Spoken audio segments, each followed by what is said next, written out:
ఇప్పుడు చెప్పబోయే 10 పాయింట్స్ ని మీరు పాటిస్తే మీ జీవితంలో మీ లైఫ్ టైమ్ లో అసలు టెన్షన్ అనేది మీకు రాదు. మంచి ఆరోగ్యం కోసం మంచి జీవన శైలి అవసరం, మంచి వ్యాయామం అవసరం. దానితో పాటు ఎప్పుడూ ఆకర్షణీయమైన సౌష్ఠవంతో ఫిట్నెస్ తో ఉండడం అనే అంశము నలుగురిలోనూ ఆత్మవిశ్వాసంతో ఉండడానికి దోహదపడుతుంది. అలాంటి ఆరోగ్యం, ఆనందం, ఆత్మవిశ్వాసం పొందడానికి కొన్ని సాధారణ సూచనలు ఇప్పుడు నేను చెప్తాను.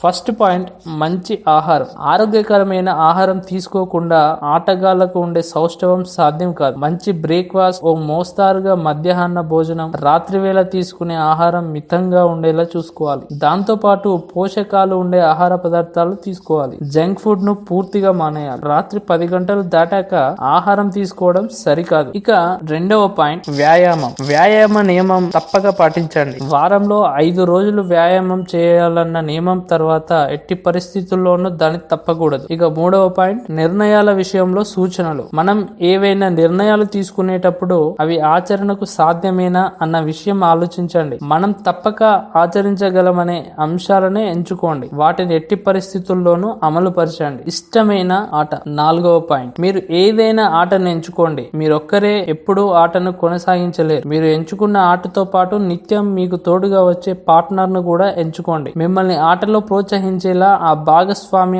ఉండాలి. అయితే ఇటీవలి కాలంలో మీకు ఖాళీ సమయం లభించినప్పుడే మీ క్రీడా భాగస్వామికి టైం లభిస్తుందని చెప్పలేదు. కాబట్టి కొన్ని ఎలక్ట్రానిక్ ఉపకరణాల సహాయంతో మీ ఇంటి టీవీలోనే మీ క్రీడా భాగస్వామిని ఎంచుకునే వీలుంది. కాబట్టి ఇలాంటి ఇండోర్ ఆటలు రోజులో కనీసం కొద్దిసేపైనా ఆడటం మీ ఆరోగ్యానికి మేలు చేస్తుంది. కాబట్టి క్రీడా భాగస్వామిని ఎంచుకోలేని వారు ఈ తరహా ఆటలను ఎంచుకోవచ్చు. ఇందుకోసం ఎలక్ట్రానిక్ గడ్జెట్స్ అందుబాటులో ఉన్నాయి. కొత్తది నేర్చుకోండి. 5వ పాయింట్, కొత్తది నేర్చుకోండి. ఎప్పుడు కొత్త విషయాలు నేర్చుకుంటూ ఉండండి. మీకంటే చిన్న వాళ్ళ నుంచి కొత్తది నేర్చుకునే విషయంలో అహానికి లోను కావద్దు. కొత్త తరానికి మనకంటే కొన్ని విషయాలు ఎక్కువగా తెలుసు అనే అంశాన్ని గుర్తించండి. ఇక 6వ పాయింట్, సాకులు మానేయండి. కొన్ని విషయాలను ఆచరించడానికి కుదరనప్పుడు దానికి వెంటనే సాకులు వెతుక్కోవడం మానవ సహజం. అది ఆహారం విషయంలోనైనా వ్యాయామం విషయంలోనైనా. అందుకే ఏదైనా విషయంలో ఎప్పుడైనా పొరపాటు జరగవచ్చు. అలాంటప్పుడు తప్పు మీది కాదని సరిపుచ్చుకోకండి.